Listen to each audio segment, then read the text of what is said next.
Active directory rights management service part 1. ADRMS நம்ம கம்பெனியில் எதுக்காக யூஸ் பண்ணுறோம்னா, கம்பெனியில் டேட்டா ரொம்ப முக்கியம். நம்ம கம்பெனியில் இருக்கக்கூடிய இம்பார்ட்டண்ட் டேட்டாவை யாராவது ஹேக் பண்ணி எடுத்துடக்கூடாது. அப்படி இல்லை நம்ம கம்பெனியில் ஒர்க் பண்ணக்கூடிய எம்ப்ளாயியை அந்த டேட்டாவை வெளியில் எடுத்துகிட்டு போயிடக்கூடாது. நம்ம ஏற்கனவே NTFS பர்மிஷன், ஷேர் பர்மிஷன் எல்லாமே யூஸ் பண்ணி டேட்டாவை செக்யூர் பண்ணுவோம். ஆனால் NTFS பர்மிஷனை யூஸ் பண்ணி எல்லா டேட்டாவையும் நாம் நினைக்கிற மாதிரி செக்யூர் பண்ண முடியாது.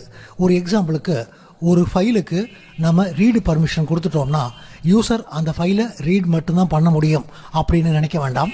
அந்த ஃபைலை அவங்களால காப்பி பண்ண முடியும், அந்த ஃபைலை அவங்களால பிரிண்ட் பண்ண முடியும். நாம் ரீட் பர்மிஷன் அப்படின்னு சொன்னோம்னா அவங்க ரீடு மட்டும்தான் பண்ணணும், பிரிண்ட் பண்ணக்கூடாது. அதில் இருக்கக்கூடிய டேட்டாவை வேற ஒரு ஃபைலில் சேவ் பண்ணக்கூடாது, காப்பி பேஸ்ட் எதுவும் செய்யக்கூடாது. அந்த மாதிரி எல்லாம் செய்யணும்னா நம்ம RMS தான் யூஸ் பண்ணி ஆகணும். RMSங்கிறது இன்ஃபர்மேஷன் ப்ரொடெக்ஷனுக்கு கிரியேட் பண்ண ஒரு டெக்னாலஜி. இந்த டெக்னாலஜியை யூஸ் பண்ணி NTFSல இருக்கக்கூடிய பர்மிஷனை விட நம்ம தேவைக்கு தகுந்த மாதிரி டாக்குமெண்ட்டை ரெஸ்ட்ரிக்ட் பண்ண முடியும். இந்த RMSஐ யூஸ் பண்ணி நம்முடைய டாக்குமெண்ட்டு, இமெயில் எல்லாத்தையுமே ரெஸ்ட்ரிக்ட் பண்ண முடியும். ஒரு எக்ஸாம்பிளுக்கு, கம்பெனியுடைய இம்பார்ட்டண்ட் இமெயிலை ஒரு யூசருக்கு அனுப்புகிறோம்னா அந்த இமெயிலை அவங்க வேற யாருக்கும் ஃபார்வேர்டு பண்ணக்கூடாது. அப்படி அவங்க ஃபார்வேர்ட் பண்ணாங்கன்னா கம்பெனியினுடைய இம்பார்ட்டண்ட் டேட்டா அவங்க வேற ஒருத்தங்களுக்கு அனுப்பிடுவாங்க. நம்ம RMSஐ யூஸ் பண்ணி டாக்குமெண்ட்டு, இமெயிலில் என்ன ஒர்க் யூசர் பண்ணலாம், என்ன ஒர்க் யூசர் பண்ணக்கூடாது அப்படிங்கிறத கண்ட்ரோல் பண்ண முடியும். கம்பெனியில் இருக்கக்கூடிய டேட்டா வெளியில் போகுதுன்னா அதை மற்றவங்க ஹேக் பண்ணி தான் எடுத்தாங்க அப்படின்னு நினைக்க முடியாது. கம்பெனியில் உள்ளே ஒர்க் பண்ணக்கூடிய யூசரை அந்த டேட்டாவை வெளியில் கொடுக்கறதுக்கான சந்தர்ப்பம் உண்டு.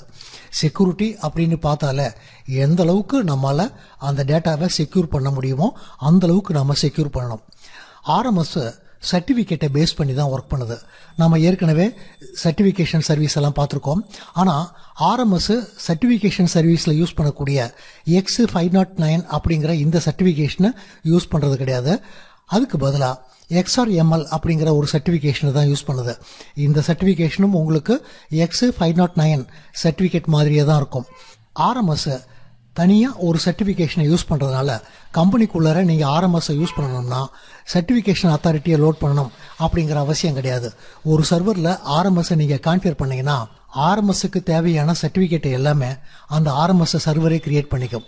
முதல்ல RMS எப்படி டேட்டாவை செக்யூர் பண்ணுது அப்படிங்கிறத பார்க்கணும். காரணம் என்னன்னா, நம்ம ஒரு ஃபோல்டரில் NTFS பர்மிஷனை செட் பண்ணிருக்கோம். NTFS பர்மிஷனை செட் பண்ணிவிட்டு அதுக்குள்ளார ஃபைல்ஸ் எல்லாம் சேவ் பண்ணிருக்கோம். ஒரு எக்ஸாம்பிளுக்கு, இந்த ஃபோல்டரில் நம்ம பர்மிஷன் செட் பண்ணும்போது ரீட் ஒன்லி அப்படின்னு செட் பண்ணிருக்கோம். அதாவது இந்த ஃபோல்டரில் இருக்கக்கூடிய எல்லா ஃபைலும் ரீட் ஒன்லி அப்படின்னு செட் பண்ணிருக்கோம். ஆனால் யூசர் இந்த ஃபைலை எடுத்து ஒரு பென்ட்ரைவில் காப்பி பண்ணாங்கன்னா இந்த பர்மிஷன் அந்த பென்ட்ரைவுக்கு வராது. ஒரு எக்ஸாம்பிளுக்கு, இந்த ஃபோல்டரில் அந்த ஃபைல் இருக்கிற வரை தான் இந்த ஃபோல்டரில் நம்ம செட் பண்ண பர்மிஷன் அந்த ஃபைலுக்கு அப்ளை ஆகும். அந்த ஃபைல் எடுத்து நம்ம வேற ஒரு ஃபோல்டருக்கு போட்டுட்டோம்னா அந்த ஃபோல்டரில் நம்ம என்ன பர்மிஷன் கொடுத்துருக்கோமோ அந்த பர்மிஷன் மட்டும்தான் அந்த ஃபைலுக்கு அப்ளை ஆகும். காரணம், NTFS பர்மிஷனில் இன்ஹெரிட்டன்ஸுங்கிற ஆப்ஷன் இருக்குது. அதாவது இந்த ஃபோல்டருக்கு மேலே என்ன பர்மிஷன் இருக்குதோ அந்த பர்மிஷன் ஆட்டோமேட்டிக்காக ஃபோல்டருக்குள்ளார வரும். சிம்பிளாக நம்ம எப்படி பார்க்கணும்னா, ஒரு ஃபோல்டரில் இருக்கக்கூடிய ஃபைலை நாம் வேற ஒரு ஃபோல்டருக்கு மூவ் பண்ணோம்னா அந்த ஃபைல் கூட NTFS பர்மிஷன் மூவ் ஆகாது. ஆனால் RMSஐ பொறுத்தவரை ஒரு ஃபைலுக்கு நீங்கள் செக்யூரிட்டி செட் பண்ணிட்டீங்கன்னா அந்த ஃபைலை எந்த இடத்துக்கு மூவ் பண்ணாலும் நாம் என்ன செக்யூரிட்டி செட் பண்ணிருக்கோமோ அந்த செக்யூரிட்டி அந்த ஃபைல் கூடவே போகும். இதுதான் RMSல இருக்கக்கூடிய ஒரு பெரிய அட்வான்டேஜ். முதல்ல நம்ம RMS எப்படி ஒர்க் பண்ணுது அப்படிங்கிறத பார்ப்போம். கம்பெனியில் நம்ம RMS சர்வரை லோட் பண்ணோம்னா RMS சர்வரில் சர்வர் லைசன்சிங் சர்டிஃபிகேட் அப்படிங்கிற ஒரு சர்டிஃபிகேட் கிரியேட் ஆகும். நம்ம சர்டிஃபிகேட்டை பற்றி ஏற்கனவே பார்த்துருக்கோம். சர்டிஃபிகேஷனை பப்ளிக் கீ, ப்ரைவேட் கீ அப்படிங்கிற 2 கீயை பேஸ் பண்ணி தான் ஒர்க் பண்ணோம். இந்த RMS சர்வரில் நமக்கு ஒரு பப்ளிக் கீயும் ஒரு ப்ரைவேட் கீயும் கிரியேட் ஆகும். இந்த பப்ளிக் கீ எல்லாருமே யூஸ் பண்ணக்கூடிய கீ. அதனால ஒரு சர்வரில் பப்ளிக் கீ கிரியேட் ஆகுதுன்னா கம்பெனியில் இருக்கக்கூடிய எல்லா கம்ப்யூட்டருக்கும், எல்லா யூசருக்கும் இந்த பப்ளிக் கீயை அக்சஸ் பண்ண முடியும். ஆனால் பிரைவேட் கீ இந்த சர்வரில் மட்டும்தான் இருக்கும். பிரைவேட் கீயை சர்வர் வேற யாருக்குமே தராது. ஆர்எம்எஸ் சர்வரை லோட் பண்ணி முடிஞ்சதும் இதில் இருக்கக்கூடிய பப்ளிக் கீ நம்ம கம்பெனியில் இருக்கக்கூடிய எல்லா கம்ப்யூட்டரும் எல்லா யூசருக்கும் அக்சஸ் பண்ண முடியும். அடுத்தது நாம கிளையன்ட் கம்ப்யூட்டரை ஆர்எம்எஸ்ல ஜாயின் பண்ணுவோம். கிளையன்ட் கம்ப்யூட்டரில் விண்டோஸ் விஸ்டாவுக்கு மேலே வரக்கூடிய ஆப்ரேட்டிங் சிஸ்டம் எல்லாம் ஆர்எம்எஸ்ஸை சப்போர்ட் பண்ணும். அதுக்கு முன்னாடி இருக்கக்கூடிய ஆப்ரேட்டிங் சிஸ்டத்தில், அதாவது XP 2003 இந்த மாதிரி ஆப்ரேட்டிங் சிஸ்டத்தில் ஆர்எம்எஸ்க்கு டிஃபால்ட் சப்போர்ட் கிடையாது. அந்த மாதிரி ஆப்ரேட்டிங் சிஸ்டம் உங்கள் கம்பெனியில் யூஸ் பண்ணுறீங்கன்னா நீங்கள் இன்டர்நெட்ல இருந்து ஆர்எம்எஸ் கிளையண்ட்டை டவுன்லோட் பண்ணி அந்த மாதிரி ஆப்ரேட்டிங் சிஸ்டத்தில் லோட் பண்ணி ஆகணும். நாம் இப்போ ஓல்டு ஆப்ரேட்டிங் சிஸ்டம் எதுவும் யூஸ் பண்ணுறதில்ல, லேட்டஸ்ட் ஆப்ரேட்டிங் சிஸ்டம் தான் யூஸ் பண்ணுறோம். அதனால எல்லா கம்ப்யூட்டரும் ஆர்எம்எஸ்ஸை சப்போர்ட் பண்ணோம். நம்ம கிளையன்ட் கம்ப்யூட்டரை லோட் பண்ணோம்னா கிளையன்ட் கம்ப்யூட்டருக்கு தனியாக ஒரு சர்டிஃபிகேஷனை ஆர்எம்எஸ் சர்வர் அனுப்பும். அந்த சர்டிஃபிகேட்டுக்கு செக்யூரிட்டி ப்ராசஸர் சர்டிஃபிகேட் அப்படின்னு பேர். நம்ம 2 கிளையன்ட் கம்ப்யூட்டர் இப்போ யூஸ் பண்ணுறோம். ஒவ்வொரு கிளையன்ட் கம்ப்யூட்டருக்கும் ஆர்எம்எஸ் சர்வர் தனித்தனியாக சர்டிஃபிகேட்டை கிரியேட் பண்ணி பிரைவேட் கீயை அந்த கம்ப்யூட்டருக்கு அனுப்பிடும். இந்த கீயை நம்ம எதுக்காக யூஸ் பண்ணுறோம்னா, இந்த கிளையன்ட் கம்ப்யூட்டரை ஆர்எம்எஸ் சர்வரில் மெம்பர் அப்படிங்கிற மாதிரி தான் நம்ம யூஸ் பண்ணுறோம். ஆக்டிவ் டைரக்டரியில் ஒரு கிளையன்ட் கம்ப்யூட்டர் டொமைனில் மெம்பர் ஆக்கணும்னா டொமைன் அந்த கிளையன்ட் கம்ப்யூட்டரை கண்ட்ரோல் பண்ணும். அதே மாதிரி ஆர்எம்எஸ் சர்வரில் ஒரு கம்ப்யூட்டர் ஜாயின்ட் ஆயிடுச்சுன்னா அந்த கிளையன்ட் கம்ப்யூட்டருக்கு SPC அப்படிங்கிற சர்டிஃபிகேட் கொடுத்துரும். இந்த சர்டிஃபிகேட்டு எதுக்காக தருது அப்படிங்கிறத சிம்பிளாக சொல்கிறதா இருந்ததுன்னா, அந்த கிளையன்ட் கம்ப்யூட்டர் நம்முடைய ஆர்எம்எஸ்ல ஒரு கிளையண்ட்டாக ஒர்க் பண்ணுது அப்படிங்கிற ஒரு ஐடென்டிஃபிகேஷனுக்காக மட்டும்தான் சர்டிஃபிகேட் தருது. அடுத்தது இந்த கம்ப்யூட்டரில் யூசர் லாகின் ஆவாங்க. யூசர் லாகின் ஆகும்போது யூசருக்கு தனியாக ஒரு சர்டிஃபிகேட் கொடுக்கும். இந்த சர்டிஃபிகேட்டை நம்ம RAC சர்டிஃபிகேட் அப்படின்னு சொல்லுவோம். அதாவது ரைட்ஸு அக்கௌண்ட்ஸ் சர்டிஃபிகேட். கம்பெனியில் இருக்கக்கூடிய எல்லா யூசருக்கும் இந்த சர்டிஃபிகேட் தரும். ஒரே ஒரு கண்டிஷன் என்னன்னா, யூசருடைய ப்ராப்பர்ட்டியில் நம்ம யூசருடைய மெயில் அட்ரஸை கான்ஃபிகர் பண்ணியிருக்கணும். ஆர்எம்எஸ் மெயில் அட்ரஸை பேஸ் பண்ணி தான் ஒர்க் பண்ணோம். அதனால எந்தெந்த யூசருக்கு நம்ம மெயில் அட்ரஸை கான்ஃபிகர் பண்ணியிருக்கோமோ அவங்கெல்லாம் ஆர்எம்எஸ்ஸை அக்சஸ் பண்ணி ஆர்எம்எஸ்ஸை யூஸ் பண்ணி ஃபைல் எல்லாம் செக்யூர் பண்ண முடியும். அதனால கம்பெனியில் நம்ம ஆர்எம்எஸ்ஸை கான்ஃபிகர் பண்ணுறோம்னா எல்லா யூசருக்கும் மெயில் அட்ரஸை கான்ஃபிகர் பண்ணணும். ஒரு எக்ஸாம்பிளுக்கு ராமுங்கிற யூசர்னா ramu@bitnets.local அப்படின்னு மெயில் அட்ரஸை கான்ஃபிகர் பண்ணணும். உங்கள் கம்பெனியில் மெயில் யூஸ் பண்ணலன்னா கூட, SMTP கான்ஃபிகர் பண்ணலன்னா கூட எல்லா யூசருக்கும் குரூப்புக்கும் நீங்கள் மெயில் அட்ரஸை கான்ஃபிகர் பண்ணணும். அப்படி கான்ஃபிகர் பண்ணாதான் அவங்க ஆர்எம்எஸ்ஸை அக்சஸ் பண்ணி ஆர்எம்எஸ்ஸை யூஸ் பண்ண முடியும். இந்த யூசர் இனிமேல் ஒரு டாக்குமெண்ட்டை ஆர்எம்எஸ்ஸை யூஸ் பண்ணி லாக் பண்ண முடியும். காரணம், அவர் ஒர்க் பண்ணக்கூடிய கம்ப்யூட்டருக்கு சர்டிஃபிகேட் வந்துடுச்சு. அவர் லாகின் ஆகும்போ அவருக்கும் தனியாக சர்டிஃபிகேட் வந்துடுச்சு. இந்த யூசர் ஒரு டாக்குமெண்ட்டை கிரியேட் பண்ணுறாரு. அந்த டாக்குமெண்ட்டை லாக் பண்ணுறதுக்காக ட்ரை பண்ணார்னா அந்த யூசருக்கு தனியாக இன்னும் ஒரு சர்டிஃபிகேட் அனுப்பிடும். இந்த சர்டிஃபிகேட் எதுக்காக யூஸ் பண்ணுறோம்னா, டாக்குமெண்ட்டை செக்யூர் பண்ணுறதுக்காக நம்ம யூஸ் பண்ணுறது. இந்த சர்டிஃபிகேட்டு யூசருக்காக நம்ம கொடுத்தது, இது டாக்குமெண்ட்டை செக்யூர் பண்ணுறதுக்காக கொடுத்தது. இந்த CLC சர்டிஃபிகேட்னா கிளையண்ட்டு லைசன்சர் சர்டிஃபிகேட்னு பேர். நம்ம டாக்குமெண்ட்டை இனிமேல் செக்யூர் பண்ணணும். செக்யூர் பண்ணுறது அப்படின்னால என்கிரிப்ஷன் தான். டாக்குமெண்ட்டை நம்ம என்கிரிப்ட் பண்ணணும். டாக்குமெண்ட்டை என்கிரிப்ட் பண்ணுறதுக்கு 2 டெக்னாலஜியை நம்ம யூஸ் பண்ணலாம். ஒரு டெக்னாலஜி சிமெட்ரிக்கல் கீயை யூஸ் பண்ணலாம். சிமெட்ரிக்கல் கீன்னா லாக் பண்ணுறதுக்கும் அதை ஓப்பன் பண்ணுறதுக்கும் நம்ம சேம் கீயை தான் யூஸ் பண்ணுவோம். அதாவது வீட்டில் நம்ம ஆர்டினரி லாக்கை பூட்டுறதுக்கும் ஓப்பன் பண்ணுறதுக்கும் சேம் கீயை எப்படி யூஸ் பண்ணுறோமோ அதே மாதிரி தான் சிமெட்ரிக்கல் கீயை யூஸ் பண்ணுவோம். இன்னொன்று ஆசிமெட்ரிக்கல் கீ. ஆசிமெட்ரிக்கல் கீனா ஒரு பப்ளிக் கீ ஒரு பிரைவேட் கீயை யூஸ் பண்ணி லாக் பண்ணுவோம், ஓப்பன் பண்ணுவோம். அதாவது பப்ளிக் கீ லாக் பண்ணிட்டோம்னா அந்த பப்ளிக் கீயினுடைய பிரைவேட் கீ தான் அந்த டாக்குமெண்ட்டை ஓப்பன் பண்ணோம். அதுவே பிரைவேட் கீயை யூஸ் பண்ணி லாக் பண்ணிட்டோம்னா அந்த பிரைவேட் கீயினுடைய பப்ளிக் கீ தான் அந்த டாக்குமெண்ட்டை ஓப்பன் பண்ணோம். டாக்குமெண்ட்டை நாம லாக் பண்ணுறதுக்கு ஆசிமெட்ரிக்கல் கீயை யூஸ் பண்ண மாட்டோம். காரணம் என்னன்னா, ஆசிமெட்ரிக்கல் கீயை யூஸ் பண்ணி ஒரு பெரிய டாக்குமெண்ட்டை என்கிரிப்ட் பண்ணுறதுக்கும் அன்என்கிரிப்ட் பண்ணுறதுக்கும் டைம் அதிகமாகும். ஆசிமெட்ரிக்கல் கீழே பார்த்தோம்னா நம்ம 1024 கீ அப்படி இல்லை 2048 கீ யூஸ் பண்ணுவோம். ஆனால் சிமெட்ரிக்கல் கீழே ஒரு ஃபைலை லாக் பண்ணுறதுக்கு ஓப்பன் பண்ணுறதுக்கு ஒரு 128 கீயை யூஸ் பண்ணால் போதும். கீயினுடைய சைஸ் சின்னதாக இருக்கிறதுனால நமக்கு ஃபைலுடைய என்கிரிப்ஷன் டைமும் டீக்ரிப்ஷன் டைமும் ரெடியூஸ் ஆகும். ஆர்எம்எஸ்ல சிம்மெட்ரிக்கல் கீயை தான் ஃபைலை என்கிரிப்ட் பண்ணுறதுக்கும் டீக்ரிப்ட் பண்ணுறதுக்கும் யூஸ் பண்ணுவோம். ஒரு ஃபைலை நம்ம என்கிரிப்ட் பண்ணுறதா இருந்ததுன்னா ஆர்எம்எஸ் அதுக்காக தனியாக ஒரு கீயை கிரியேட் பண்ணோம். அதாவது சிம்மெட்ரிக்கல் கீயை கிரியேட் பண்ணோம். இது 128 பிட்டு சைஸ் இருக்கும். இதுவே இந்த யூசர் இன்னும் ஒரு ஃபைலை கிரியேட் பண்ணி அதை என்கிரிப்ட் பண்ணுறாருனா இந்த கீயை என்கிரிப்ட் பண்ணுறதுக்கு யூஸ் பண்ணாது, அதுக்கு தனியாக ஒரு சிம்மெட்ரிக்கல் கீயை யூஸ் பண்ணிக்கும். ஆர்எம்எஸ்ல ஒவ்வொரு ஃபைலை என்கிரிப்ட் பண்ணுறதுக்கும் புதுசாக ஒரு கீயை கிரியேட் பண்ணும். அந்த கீ அந்த ஃபைலை என்கிரிப்ட் பண்ணுறதுக்கு மட்டும்தான் யூஸ் பண்ணும். இந்த ஃபைலை கிரியேட் பண்ணுறதுக்கு இந்த கீயை யூனிக்காக உங்களுக்கு கிரியேட் பண்ணிடுச்சு. இந்த கீயை யூஸ் பண்ணி இந்த ஃபைலை என்கிரிப்ட் பண்ணிடும். இந்த டாக்குமெண்ட்டை நம்ம செக்யூர் பண்ணணும்னா முதல்ல இந்த கீயை செக்யூர் பண்ணணும். அதாவது இந்த கீயை பர்மிஷன் இல்லாத யாருமே அக்சஸ் பண்ணாத மாதிரி செக்யூர் பண்ணணும். அதுக்கு என்ன பண்ணோம்னா இந்த கீயை சர்வருடைய பப்ளிக் கீயை யூஸ் பண்ணி என்கிரிப்ட் பண்ணிடும். கிளையன்ட் கம்ப்யூட்டரில் சர்வருடைய பப்ளிக் கீ இருக்குது. இந்த எஸ்எல்சி பப்ளிக் கீயை யூஸ் பண்ணி இந்த கீயை என்கிரிப்ட் பண்ணிடுது. அப்படி என்கிரிப்ட் பண்ணிடுச்சுன்னா இந்த கீயை யார் அக்சஸ் பண்ண முடியும்னா இந்த பப்ளிக் கீயினுடைய பிரைவேட் கீ யார்கிட்ட இருக்குதோ அவங்களால மட்டும்தான் இந்த என்கிரிப்டை டீக்ரிப்ட் பண்ணி உள்ள இருக்கக்கூடிய கீ எடுக்க முடியும். இந்த சர்டிபிகேட்டினுடைய பிரைவேட் கீ நம்முடைய ஆர்எம்எஸ் சர்வரில் மட்டும்தான் இருக்குது. அதனால இனிமே இந்த ஃபைலை ஓப்பன் பண்ணணும்னா ஆர்எம்எஸ் சர்வர் இந்த கீயை அன்என்கிரிப்ட் பண்ணி உள்ள இருக்கக்கூடிய கீயை எடுத்து கொடுத்தா மட்டும்தான் இந்த ஃபைலை ஓப்பன் பண்ண முடியும். ஆர்எம்எஸை பொறுத்தவரை நீங்கள் ஒரு ஃபைலை என்கிரிப்ட் பண்ணிட்டீங்கன்னா அந்த ஃபைலை அன்என்கிரிப்ட் பண்ணுறதுக்கு தேவையான கீயை ஆர்எம்எஸ் சர்வரால் மட்டும்தான் அக்சஸ் பண்ண முடியும். வேற யாராலையுமே அந்த ஒர்க்கை செய்ய முடியாது. நம்ம ஒரு ஃபைலை என்கிரிப்ட் பண்ணிட்டோம்.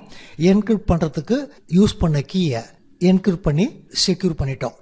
அடுத்தது இந்த யூசர் கிரியேட் பண்ண இந்த ஃபைலை யாரெல்லாம் அக்சஸ் பண்ணணும் அப்படிங்கிற ஒரு பர்மிஷன் லிஸ்ட்டை கிரியேட் பண்ணி ஆகணும். யூசருக்கு ஓனாவே ஒரு பர்மிஷன் லிஸ்ட்டை கிரியேட் பண்ணலாம்.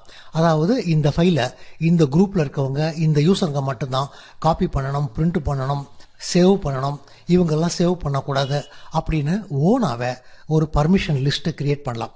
ஜென்ரலாக கம்பெனியில் ஒர்க் பண்ணக்கூடிய யூசருக்கு செக்யூரிட்டியை பற்றி அந்த அளவுக்கு நாலேஜ் இருக்காது. அதனால யூசர் ஓனாக கிரியேட் பண்ணுறது கஷ்டம். அப்படிங்கிறதுனால நம்ம சர்வரில் ஏற்கனவே நிறைய டெம்ப்ளேட்டை கிரியேட் பண்ணிருப்போம். டெம்ப்ளேட்னால என்னன்னா செட்டிங்ஸை நம்ம ஏற்கனவே கிரியேட் பண்ணிருப்போம். ஒரு எக்ஸாம்பிளுக்கு ரீட் ஒன்லி அப்படின்னு ஒரு டெம்ப்ளேட்டை கிரியேட் பண்ணிருப்போம். அதில் யூசர் ரீட் தான் பண்ணலாம், பிரிண்ட் பண்ணக்கூடாது, காப்பி பண்ணக்கூடாது, அந்த மாதிரி செட்டிங்ஸ் எல்லாம் செஞ்சுருப்போம். அடுத்ததில் சேவ் ஒன்லி அப்படின்னு ஒரு தனியாக டெம்ப்ளேட் கிரியேட் பண்ணிருப்போம். இது மாதிரி தேவைக்கு தகுந்த மாதிரி நிறைய டெம்ப்ளேட் கிரியேட் பண்ணிருப்போம். யூசர் ஆர்எம்எஸ்ல இருக்கக்கூடிய இந்த டெம்ப்ளேட்டை யூஸ் பண்ணி யாருக்கெல்லாம் என்ன பர்மிஷன் அப்படிங்கிறத செட் பண்ண முடியும். இந்த ஒர்க்கு ரொம்ப சிம்பிளாக இருக்கும்.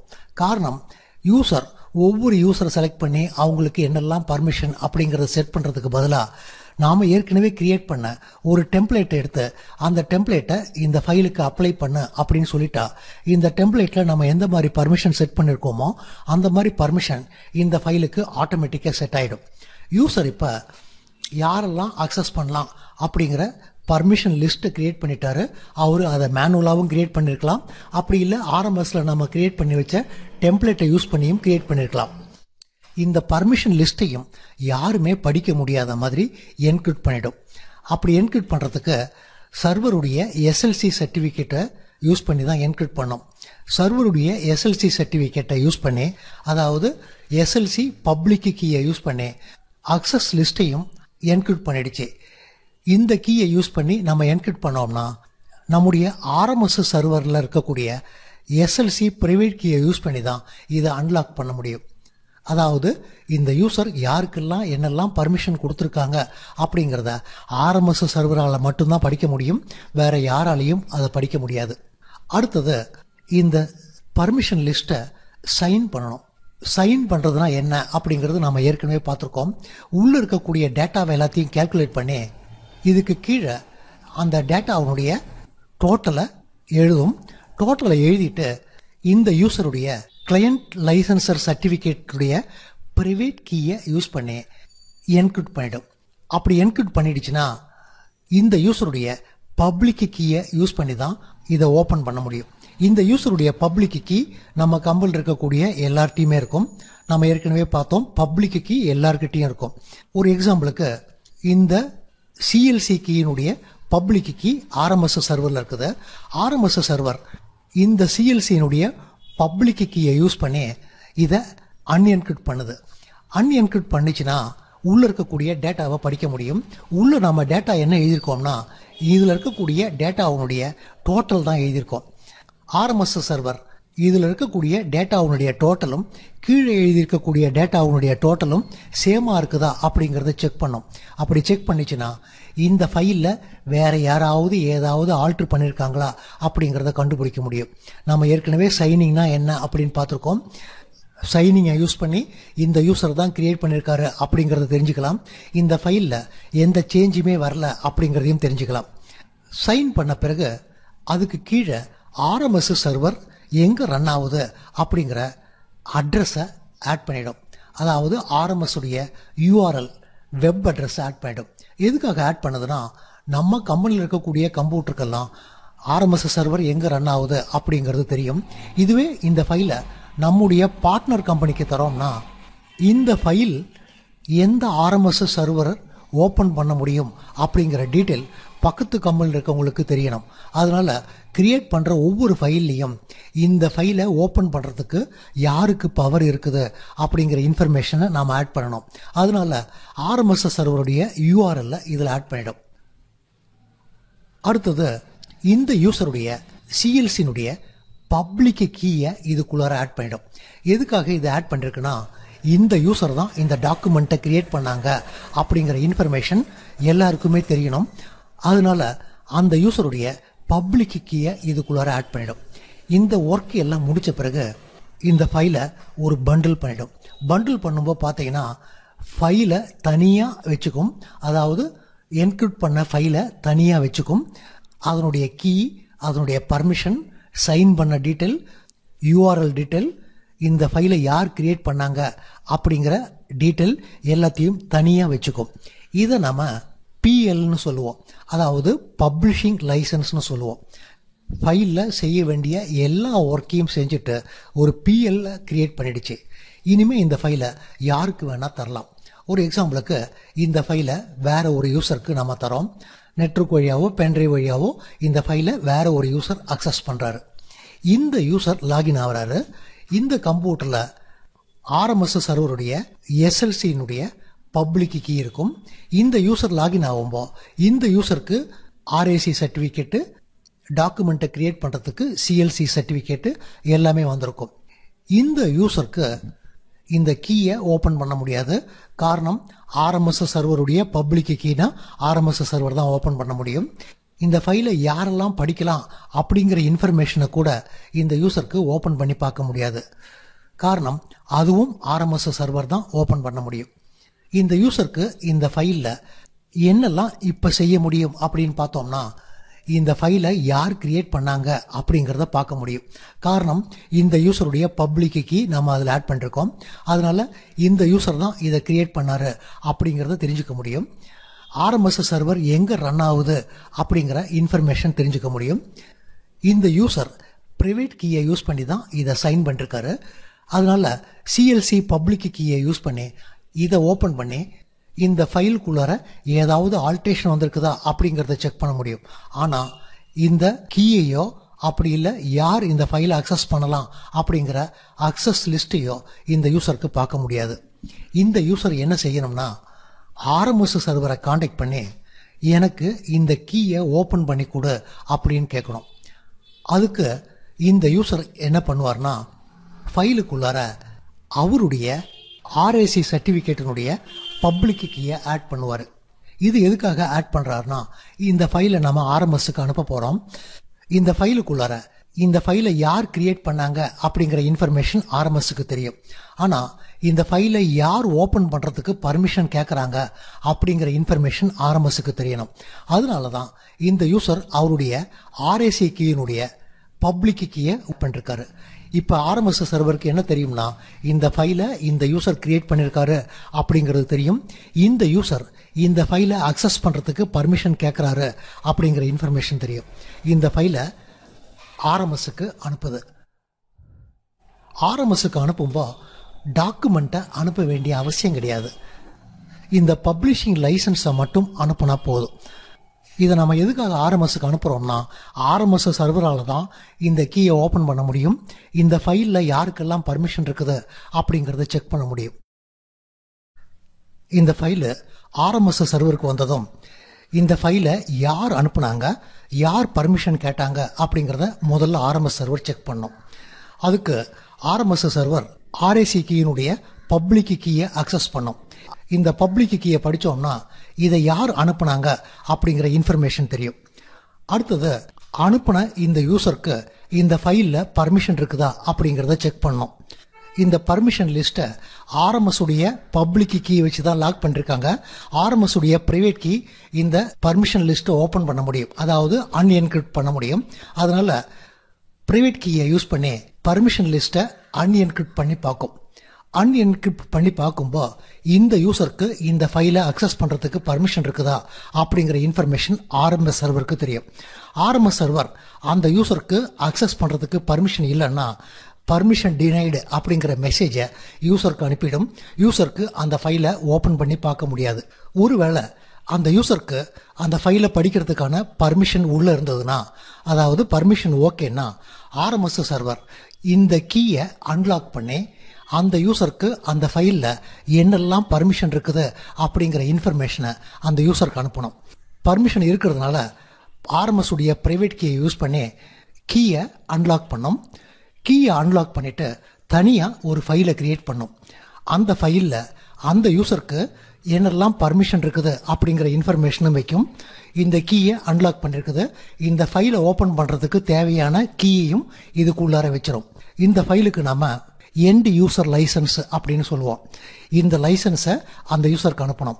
அந்த யூசருக்கு அனுப்பும்போது வழியில் யாரும் கேப்சர் பண்ணக்கூடாது, இதை யாரும் ஓப்பன் பண்ணி பார்க்கக்கூடாது. அதனால இந்த எண்ட் யூசர் லைசன்ஸை அந்த யூசருக்கு அனுப்புறதா இருந்தால் கூட அதை என்கிரிப்ட் பண்ணி தான் அனுப்பணும். என்கிரிப்ட் பண்ணும்போது அந்த யூசர் மட்டும்தான் அன்என்கிரிப்ட் பண்ணுற மாதிரி அதை என்கிரிப்ட் பண்ணணும். அந்த மாதிரி என்கிரிப்ட் பண்ணுறதுக்கு இந்த யூசருடைய பப்ளிக் கீ ஆர்எம்எஸ் சர்வரில் இருக்குது. இந்த யூசருடைய பப்ளிக் கீயை யூஸ் பண்ணி இதை என்கிரிப்ட் பண்ணிடுச்சுன்னா இந்த யூசருடைய பிரைவேட் கீயை யூஸ் பண்ணி தான் அதை ஓப்பன் பண்ண முடியும். அதனால வழியில் யாராவது இந்த ஃபைலை கேப்சர் பண்ணாலும் அவங்களால அதை ஓப்பன் பண்ணி பார்க்க முடியாது.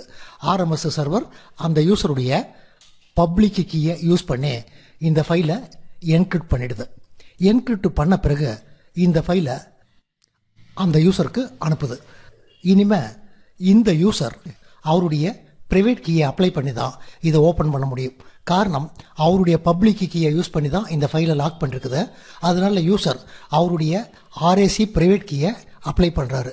அப்ளை பண்ணதும் இந்த என்கிரிப்ஷன் அன்என்கிரிப்ட் ஆகிடும், அதாவது இந்த ஃபைல் ஓப்பன் ஆகிடும்.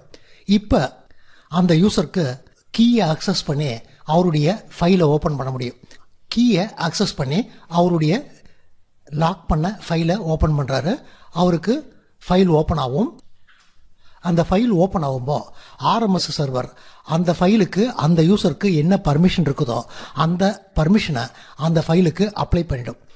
இப்போ யூசருடைய பர்மிஷனை அந்த ஃபைலுக்கு அப்ளை பண்ணிடுச்சு. அதனால யூசர் ஃபைலை ஓப்பன் பண்ணால் கூட அவருக்கு அந்த ஃபைலில் என்னெல்லாம் பர்மிஷன் இருக்குதோ அந்த பர்மிஷன் மட்டும்தான் ஒர்க் பண்ணும். ஒரு எக்ஸாம்பிளுக்கு நம்ம ஃபைலை ரீட் ஒன்லி தான் பண்ணணும் அப்படின்னு கான்ஃபிகர் பண்ணியிருந்தோம்னா யூசருக்கு அந்த ஃபைலை ரீட் தான் பண்ண முடியும். அந்த ஃபைலை வேறு லொக்கேஷனுக்கு எங்கேயுமே காப்பி பண்ண முடியாது. ஃபைலை அவர் ஓப்பன் பண்ணதும் அவருக்கு நாம் கொடுத்த கீ அந்த பர்மிஷன் லிஸ்ட்டு எல்லாத்தையுமே டெலீட் பண்ணிடுவோம். அதனால யூசர் இந்த ஃபைலை க்ளோஸ் பண்ணிட்டாருன்னா திரும்பி அந்த ஃபைலை ஓப்பன் பண்ணுறதுனா ஆர்எம்எஸ் சர்வரை காண்டாக்ட் பண்ணி புதுசாக பர்மிஷன் வாங்கி தான் அந்த ஃபைலை ஓப்பன் பண்ண முடியும். சில சூழ்நிலையில் யூசர் ஒரு ஃபைலை ஓப்பன் பண்ணிட்டாருன்னா ஃப்யூச்சரில் எப்போ வேணால் அந்த ஃபைலை ஓப்பன் பண்ணவும் முடியும். நம்ம டெம்ப்ளேட்டை கிரியேட் பண்ணும்போது require user to use license every time a content is consumed.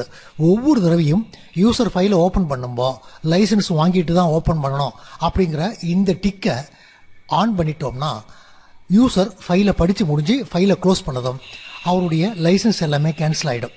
இந்த மாதிரி சூழ்நிலையில் அவர் இன்னொரு தடவை அந்த ஃபைலை ஓப்பன் பண்ணணும்னா திரும்ப ஒரு தடவை ஏற்கனவே ஆர்எம்எஸ்ல பர்மிஷன் வாங்கின மாதிரி பர்மிஷன் வாங்கி ஆகணும். இதுவே இன்னும் ஒரு சூழ்நிலையில் இந்த டிக்கை நம்ம ரிமூவ் பண்ணிடுவோம். அப்படி ரிமூவ் பண்ணிட்டோம்னா ஒவ்வொரு தடவையும் அந்த ஃபைலை ஓப்பன் பண்ணும்போது யூசர் பர்மிஷன் வாங்க வேண்டிய அவசியம் கிடையாது. ஒரு தடவை பர்மிஷன் வாங்கினாங்கன்னா அந்த பர்மிஷனை கிளையண்ட்டுடைய கேட்சில் ஸ்டோர் பண்ணிக்கலாம் அப்படின்னு கான்ஃபிகர் பண்ணிடுவோம். இந்த மாதிரி டெம்ப்ளேட்டில் கான்ஃபிகர் பண்ணியிருந்தோம்னா யூசர் ஒரு தடவை அந்த ஃபைலை ஓப்பன் பண்ணுறாரு, ஆர்எம்எஸ்லேருந்து ஓப்பன் பண்ணுறதுக்கு தேவையான கீ பர்மிஷன் எல்லாமே வாங்கிட்டாரு. ஃபைலை ஓப்பன் பண்ணதும் ஆர்எம்எஸ் கொடுத்த இந்த கீ ஃபைலை ஓப்பன் பண்ணுறதுக்கு தேவையான பர்மிஷன் எல்லாத்தையுமே கம்ப்யூட்டருக்கு உள்ளார கேட்சில் ஸ்டோர் பண்ணிக்கும். இந்த மாதிரி கேட்சில் ஸ்டோர் பண்ணிடுச்சுன்னா திரும்ப ஒரு தடவை அந்த ஃபைலை ஓப்பன் பண்ணுறதுக்கு அந்த யூசர் ஆர்எம்எஸ்ஸை காண்டாக்ட் பண்ண வேண்டிய அவசியம் கிடையாது. காரணம், ஆர்எம்எஸ்லேருந்து வாங்கின கீயும் பர்மிஷனும் அவர்கிட்ட பர்மனெண்ட்டாக கம்ப்யூட்டரில் இருக்குது. அதனால் அவர் எப்போ வேணால் அந்த ஃபைலை ஃப்யூச்சரில் ஓப்பன் பண்ணலாம். அதாவது லேப்டாப்லேயே அந்த ஃபைலை காப்பி பண்ணி வீட்டுக்கு எடுத்துகிட்டு போனால் கூட ஒரு தடவை கம்பெனியில் இருக்கும்போது அதை ஓப்பன் பண்ணிட்டாருன்னா கேட்சில் அந்த இன்ஃபர்மேஷன் ஸ்டோர் ஆகிடும். வீட்டில் போயும் அந்த ஃபைலை அவரால் ஓப்பன் பண்ணி பார்க்க முடியும். அதே மாதிரி ஃபைலை கிரியேட் பண்ணும்போதும் சில வித்தியாசம் வரும். ஒரு உதாரணத்துக்கு நம்ம ஆர்எம்எஸ் சர்வரில் டெம்ப்ளேட்டெல்லாம் கிரியேட் பண்ணும்போது grant user full control right with no expiration அப்படிங்கிற இந்த டிக்கை சில டைமில் ஆன் பண்ணுவோம், சில டைமில் இந்த டிக்கை நம்ம ஆஃப் பண்ணிவிடுவோம். இந்த டிக்கை ஆஃப் பண்ணிட்டா என்ன நடக்கும், இந்த டிக்கை ஆன் பண்ணால் என்ன நடக்கும் அப்படிங்கிறத பார்ப்போம். இந்த டிக்கை ஆஃப் பண்ணிட்டோம்னா யூசர் ஃபைலை கிரியேட் பண்ணிவிட்டு ஃபைலை சேவ் பண்ணிட்டாரு. இனிமேல் இந்த யூசரே நினச்சா கூட இந்த ஃபைலை ஓப்பன் பண்ண முடியாது. காரணம், ஃபைலை கிரியேட் பண்ண என்கிரிப்ஷன் கீ அவர் ஏற்கனவே லாக் பண்ணிட்டாரு. இதை ஆர்எம்எஸ் சர்வரால் மட்டும்தான் ஓப்பன் பண்ண முடியும். அதனால் கிரியேட் பண்ண இதே யூசர் இந்த ஃபைலை ஓப்பன் பண்ணுறதா இருந்தால் கூட ஆர்எம்எஸ் சர்வரை காண்டாக்ட் பண்ணி இந்த கீயை ஓப்பன் பண்ணி தான் ஃபைலை ஓப்பன் பண்ணணும். அப்படி கீயை ஆர்எம்எஸ் சர்வர்லேருந்து வாங்கும்போது இந்த யூசருக்கு என்ன பர்மிஷன் இருக்குது அப்படிங்கிறத செக் பண்ணும். நம்ம எல்லாருக்குமே ரீட் ஒன்லி அப்படின்னு கான்ஃபிகர் பண்ணியிருந்தோம்னா இந்த யூசர் கிரியேட் பண்ண ஃபைலை இவரே ஓப்பன் பண்ணால் கூட அவருக்கு ரீட் ஒன்லியாக தான் ஓப்பன் ஆகும். இதுவே இந்த டிக்கை நம்ம ஆன் பண்ணியிருந்தா என்ன நடக்கும் அப்படிங்கிறத பார்ப்போம். இந்த டிக்கை ஆன் பண்ணால் என்ன அர்த்தம்னா இவர் கிரியேட் பண்ண இந்த ஃபைலை இவரால் எப்போ வேணால் திரும்பி ஓப்பன் பண்ணி படிக்க முடியும். இந்த மாதிரி சூழ்நிலையில் அவர் ஃபைலை லாக் பண்ணார்னா லாக் பண்ணுறதுக்கு எந்த கீயை யூஸ் பண்ணாரோ அந்த கீயை ஒரு காப்பி எடுத்துக்குவார். காப்பி எடுத்துட்டு இந்த கீயை அவருடைய பப்ளிக் கீயை யூஸ் பண்ணி லாக் பண்ணிடுவார். இந்த கீயை இப்போ லாக் பண்ணிட்டாரு. இந்த கீயை யாரால் ஓப்பன் பண்ண முடியும்னா அந்த யூசரால் ஓப்பன் பண்ண முடியும். காரணம், அவருடைய பப்ளிக் கீயை யூஸ் பண்ணி தான் லாக் பண்ணிருக்காரு. அவருடைய ப்ரைவேட் கீயை யூஸ் பண்ணி இந்த ஃபைலை அவரால் ஓப்பன் பண்ண முடியும். இந்த மாதிரி லாக் பண்ணிட்டா என்ன நடக்கும் அப்படிங்கிறத பார்ப்போம். மற்ற யூசருங்க ஓப்பன் பண்ணுறதா இருந்ததுன்னா இந்த லாக்கை ஓப்பன் பண்ண முடியாது. காரணம், இவருடைய பப்ளிக் கீயை யூஸ் பண்ணி லாக் பண்ணால் அவருடைய ப்ரைவேட் கீ மட்டும்தான் அதை ஓப்பன் பண்ணும். மற்ற யாருக்கும் இந்த லாக்கை ஓப்பன் பண்ண முடியாது. மற்ற யூசருங்க ஆர்எம்எஸ் கிட்ட பர்மிஷன் வாங்கி தான் ஃபைலை ஓப்பன் பண்ணணும். ஆனால் இந்த யூசர் ஃபைலை ஓப்பன் பண்ணணும் அப்படின்னு நினச்சாருன்னா அவருடைய ப்ரைவேட் கீயை யூஸ் பண்ணி இந்த லாக்கை ஓப்பன் பண்ணிடுவார். லாக்கை ஓப்பன் பண்ணி இந்த கீயை யூஸ் பண்ணி அவருடைய ஃபைலை அவர் ஓப்பன் பண்ணுவார். அப்போ இந்த யூசர் கிரியேட் பண்ண இந்த ஃபைலை ஓப்பன் பண்ணுறதுக்கு இவர் ஆர்எம்எஸ் கிட்ட பர்மிஷன் கேட்க வேண்டிய அவசியம் கிடையாது. அதனால இந்த ஃபைலுக்கு நம்ம செட் பண்ணியிருக்கக்கூடிய பர்மிஷன் எதுவுமே இந்த யூசருக்கு அப்ளை ஆகாது. அவர் எப்போ ஓப்பன் பண்ணணும் அப்படின்னு நினச்சாலும் டைரெக்டாக இந்த கீயை யூஸ் பண்ணி இந்த லாக்கை ஓப்பன் பண்ணி இந்த கீயில் ஃபைலை ஓப்பன் பண்ணி படிப்பார். அதில் அவர் எந்த ஆல்ட்ரேஷன் வேணால் பண்ணலாம். இந்த மாதிரி ஆர்எம்எஸ் நாம் என்கிரிப்ட் பண்ண ஃபைலை ஓப்பன் பண்ணணும்னா ஆர்எம்எஸ் சர்வரை காண்டாக்ட் பண்ணாமல் யாருக்குமே ஓப்பன் பண்ண முடியாது. அதனால ஆர்எம்எஸ்ஸை யூஸ் பண்ணி நாம் ஒரு ஃபைலை என்கிரிப்ட் பண்ணிட்டோம்னா அதை பென்ட்ரைவில் காப்பி பண்ணி எடுத்துகிட்டு போனாலும் சரி, வேறு எந்த விதத்தில் வெளியில் யாராவது அந்த ஃபைலை எடுத்துகிட்டு போனாலும் அவங்களால நிச்சயமாக அந்த ஃபைலை ஓப்பன் பண்ண முடியாது. காரணம், அந்த ஃபைலை ஓப்பன் பண்ணுறதுக்கான பர்மிஷன் ஆர்எம்எஸ் சர்வர் தான் தர முடியும். ஆர்எம்எஸ் சர்வர் பர்மிஷன் தர்றதுக்கு முன்னாடியே அந்த யூஸருடைய சர்டிஃபிகேட்டு எல்லாத்தையுமே செக் பண்ணிவிட்டு அந்த யூசருக்கு என்ன பர்மிஷன் இருக்குது அப்படிங்கிறதையும் செக் பண்ணிவிட்டு அதுக்கப்புறமா தான் யூசருக்கு ஓப்பன் பண்ண பர்மிஷன் தரும். அதனால் நாம் ஃபைலை கிரியேட் பண்ணும்போது இதை யாரெல்லாம் ஓப்பன் பண்ணலாம், என்னெல்லாம் ஒர்க் அந்த ஃபைலில் பண்ணலாம் அப்படின்னு செட் பண்ணிட்டோம்னா இந்த ஃபைல் கம்பெனியை விட்டு வெளியில் போயிடும். வெளியில் யாராவது அதை ஓப்பன் பண்ணி பார்த்துருவாங்க அப்படின்னு நம்ம பயப்பட வேண்டிய எந்த அவசியமும் கிடையாது. ஆர்எம்எஸ் சர்வரை கான்ஃபிகர் பண்ணுறது ரொம்ப சிம்பிள். உங்கள் கம்பெனியில் சர்டிஃபிகேஷன் அத்தாரிட்டி இல்லைன்னா கூட RMS சர்வரை ஈஸியாக கான்ஃபிகர் பண்ணிடலாம். நம்ம நெக்ஸ்ட் கிளாஸில் RMS சர்வரை எப்படி கான்ஃபிகர் பண்ணுறது, அதில் டெம்ப்ளேட்ஸ் எல்லாம் எப்படி கிரியேட் பண்ணுறது அப்படிங்கிறதெல்லாம் பார்ப்போம். தேங்க்யூ.